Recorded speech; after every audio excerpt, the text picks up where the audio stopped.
Salut, c'est Céline et Adrien de la chaîne Sélection Manga et on est là pour un... Achat manga.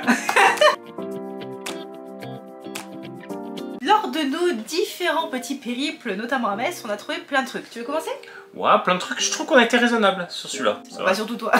Le premier manga que j'ai pris, c'est évidemment le tome 16, 17 et 18 de Doro et Doro. Et ben j'avance, voilà, Doro et Doro, plus que 5 tomes et j'ai fini. Et dans ce cas, j'aurais fini tous mes objectifs de l'année avant de me lancer dans ce que vous m'avez fixé. Ensuite, Naruto, le tome numéro 9. D'ailleurs, c'est toi qui me l'as offert. Je te remercie. On était un peu deg parce qu'on l'a trouvé d'occasion quelques jours après qu'il me l'a acheté en neuf. C'est vrai en plus. Donc l'édition Okage que moi j'aime beaucoup. En tout cas, j'aime beaucoup suivre l'histoire de Naruto. Et ouais, non, toujours un plaisir de suivre les aventures de Naruto Uzumaki. Et ouais, dans cette édition, donc j'avais le 8, j'avais le 10. Tu as comblé ce manque. Alors ensuite, de chez Vega Dupuis, je continue Genesis. Et là, les amis, Genesis. Alors ce tome-là, le tome de l'inattendu. Alors vraiment la fin, je m'y attendais absolument pas. Hein, on continue à suivre les aventures de Taiga, qui est toujours en guerre à la préhistoire contre des ennemis un peu... enfin, voilà, contre un autre peuple. Hein. Et puis à la fin, on apprend que bah, l'autre peuple a aussi un dirigeant. Et quel dirigeant hein. Alors là, à la fois ce tome-là me hype, mais me fait un peu peur. Parce que la tournure que prend le truc, je me dis, ou ça va être génial, ou ça va être un casse-gueule terrible. Et j'espère que ça va être génial. Mais en tout cas, les 8 premiers tomes sont terribles. Celui-ci ne fait pas exception. Et j'ai hâte de découvrir où ça va aller, quoi. Vraiment, hein. Vraiment, c'est surprenant. Surprenant. Ensuite, encore un classique pour moi après Naruto, bah, Dragon Ball. J'ai acheté les tomes 11 et 12 en librairie. D'habitude, je les prends sur Rakuten, grâce à vous d'ailleurs, parce que vous utilisez mon code Rakuten qui vous fait gagner 10 € sur votre premier achat de moins 20 € sur le site Rakuten. Et moi, je gagne 10 points en fait à dépenser sur le site. Donc d'habitude, je m'achète les Dragon Ball. Mais là, en librairie, il y avait un Shikishi offert avec l'achat de 2 tomes de Dragon Ball. Bah, j'ai pas résisté. Ouais. Ah, t'as bien fait. En plus, il est beau le Shikishi. Ouais, le Shikishi, je vous le montre. Là, ouais, bon. Une espèce de gros truc noir. En tout cas, bah, allez voir sur Instagram, je vous ai mis la photo. On est très contents et du Shikishi et de continuer Dragon Ball dans cette belle édition. Moi qui m'épate, hein, franchement. Il y a tout qui est de qualité là-dedans. L'histoire évidemment, mais le papier, la taille, la jaquette, tout est vraiment très bien dans cette édition. Et donc je suis très contente de continuer dans mon objectif. Ouais, Dragon Ball. Il y a 34 tomes en tout, là je suis 12. Je crois que la vidéo sur les objectifs, la vidéo précédente l'a un peu piqué dans son orgueil. Ouais, moi j'aime pas être à la ramasse sur mes objectifs. Alors ensuite on continue. Solo Leveling aussi, c'est Webtoon de chez Kabooks. Et le tome 10, dans lequel on va suivre les aventures de Son Jinwoo qui a fondé son clan. Ça y est, il a son clan à lui. T'as un peu spoilé là quand même parce que moi j'y étais pas encore. Mais non, mais on le savait. Il allait le faire. Et, sauf que, bon, d'abord il lui trouve un nom bien éclaté, mais vraiment un truc claqué au sol. Mais ce qui compte c'est l'action, et là il se passe quelque chose d'assez dingue, puisque et ben en fait on va s'en prendre à sa famille. Voilà, j'en dis pas plus, on va s'en prendre à sa famille et ça va le fâcher. J'en dis pas plus, mais par contre, excellent tome. Je me suis régalé à le lire. Ensuite, j'ai pris le tome 2 de Hirayasumi. Je m'étais acheté le tome 1 qui est toujours emballé. Et donc maintenant t'as le tome 2 qui sera emballé à côté. Et donc j'aurai deux tomes d'Hirayasumi emballés l'un à côté de l'autre. Voilà, ça donne un peu de style. Non, je plaisante. C'est parce que juste j'ai une palle assez conséquente et là j'ai aussi un objectif de réduire ma palle. Donc je laisse pour l'instant ça de côté, mais j'ai quand même acheté parce que comme ça je les ai au fur et à mesure en fait. Voilà.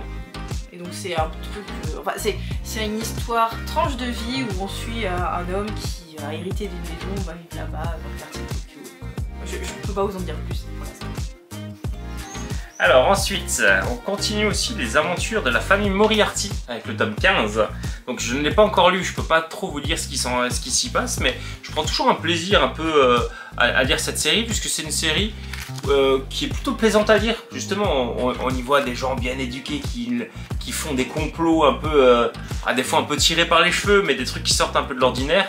Donc c'est toujours très plaisant à lire. Donc Moriarty, pareil, une série que je recommande. En plus, tu l'as trouvé d'occasion. Ouais, bah, à 4,20 €. Voilà, d'occasion, ouais. Ça fait plaisir. Ouais, sympa. Ensuite, moi je me suis pris le tome 3 et 4 de La sorcière du château au chardon. Je vous avoue que c'était pas franchement ma priorité. J'ai le tome 1 et 2. J'avais pas accroché sur le tome 1. Alors du coup, t'as pris la suite. Bah, parce que c'est en 4 tomes. Donc je me suis dit, pour avoir une vraie idée globale de l'œuvre, je dis je vais prendre les 4 tomes, je vais les lire.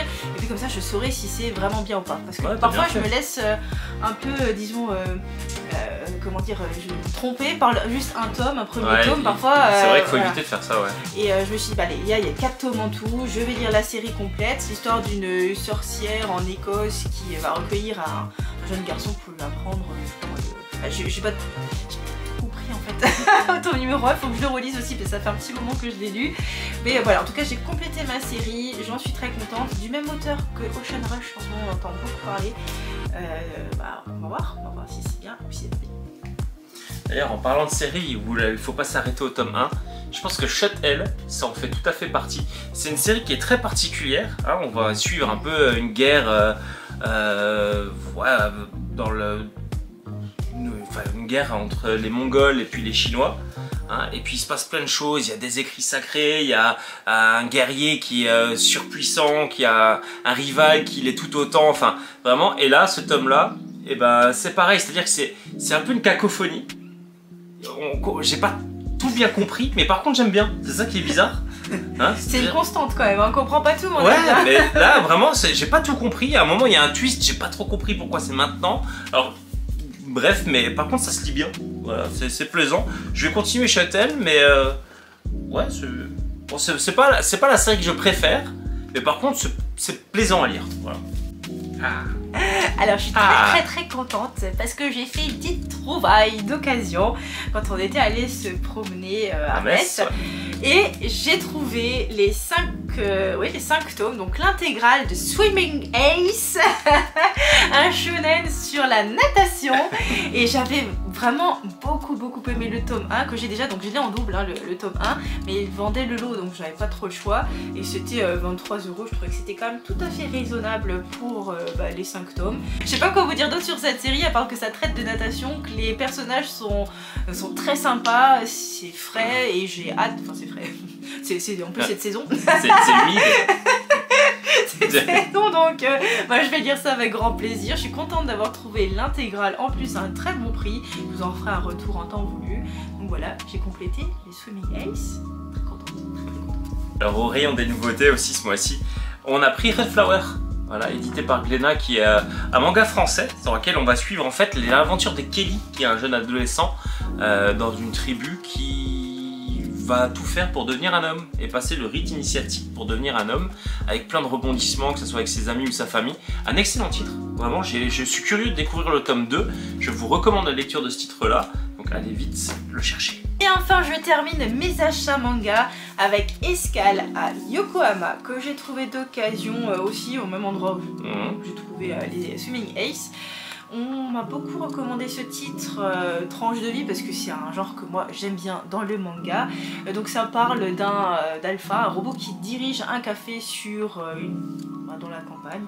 Donc hâte de découvrir ça, j'ai pas encore lu. Mais vraiment c'est parce que c'était là d'occasion que je l'ai pris. C'était pas ma priorité non plus, mais je suis dit allez on y va. Après c'est un titre, je crois que j'ai jamais entendu personne en dire du mal. Tout le monde apprécie ce titre. Alors à des degrés divers, hein, à des niveaux divers, mais par contre tout le monde aime. Ouais, donc ça doit avoir le coup de le lire. Bon, oui, c'est ce que je vais faire.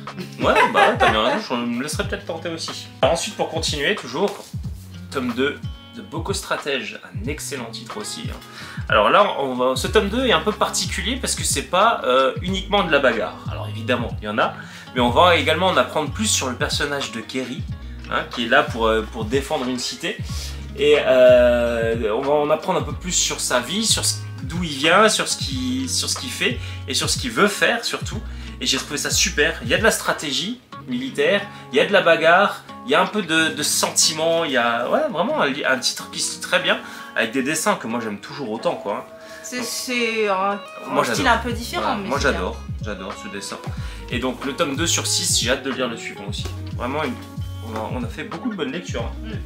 Pour continuer, Ah, le tome 7 de Rokodenashi Blues. Alors Rokodenashi Blues, c'est une série que j'adore parce qu'il y a absolument de tout dans cette série. Vous avez des dessins qui sont magnifiques, des bagarres qui sont somptueuses, vous avez une relation entre des personnages qui est super bien ficelée, il y a un côté tranche de vie et slice of life, il y a ce manga qui moi me plaît. Hein, c'est pas qu'un truc bourrin, c'est-à-dire qu'on les voit aussi évoluer comme ça, il y a du school life, on les voit évoluer dans un environnement des fois serein, se lancer des vannes un peu pourries d'adolescents, etc. Mais en même temps, voilà, il y a des gros points dans la gueule qui se perdent et ça, franchement, ça fait la diff. En plus, il y a vraiment ce côté vieux manga comme ça que moi j'adore, enfin j'adore les mangas à l'ancienne. Donc franchement, continuez à lire Rokodenashi Blues, on est uniquement au tome 7, ça m'embête. Parce que pour une série terminée, on pourrait peut-être accélérer un peu le rythme, parce que ce rythme-là, on verra jamais la fin, quoi. Mais vraiment excellent. Moi j'ai fini, hein. Ah, t'as fini. Alors là, pareil, sous les recommandations d'énormément d'entre vous, j'ai décidé de continuer un peu les chefs-d'œuvre de Lovecraft. Et je me suis trouvé un coffret, voilà, le coffret intégral des Cauchemars d'Innsmouth. Innsmouth, ouais, aucune idée. À l'anglaise. On va dire Innsmouth, hein, à la française.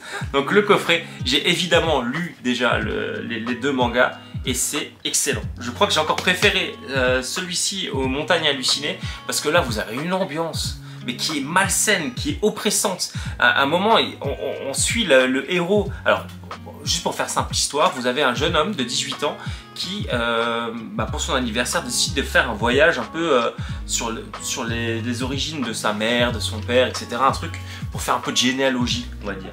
Et au cours de ce voyage-là, il entend parler du village d'Innsmouth, sur laquelle... par des récits de voyageurs, etc., qui disent que c'est un endroit qui est absolument effrayant et affreux. Donc il décide de s'y rendre, parce que c'est sur sa route, il décide de s'y rendre pour constater, et il va constater. Et il va constater, et il y a des choses qui sont tellement oppressantes, il y a un dessin, une noirceur dans le dessin, je trouve que c'est flippant. Vraiment, il y a des moments, on a l'impression qu'il y a quelque chose qui nous appuie sur la poitrine, tellement le truc il est oppressant, quoi. Ouais, mais c'est super bien fait, c'est captivant, on suit un peu son enquête, essayer d'aller interroger des gens, se balader seul dans le truc, tout le monde est malsain dans ce truc là et c'est génial. La fin est un peu inattendue, en plus j'ai beaucoup apprécié. Ouais. Très très bon manga. L'édition est super chouette et surtout, moi je te conseille vraiment de le lire parce que il est top, le manga est top. Donc voilà, je continue les chefs-d'œuvre de Lovecraft et puis je vais passer au suivant. Bah alors, lequel, le prochain?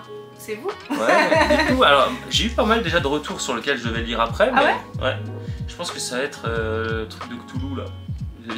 J'ai oublié le nom, mais je vais retrouver ça dans les commentaires. D'accord. Et n'hésitez pas à nous le redire. Oui, voilà, donc merci en tout cas encore une fois pour vos recommandations, ça nous fait super plaisir. Ouais. Et n'hésitez pas non plus à vous abonner, là aussi ça nous motive beaucoup.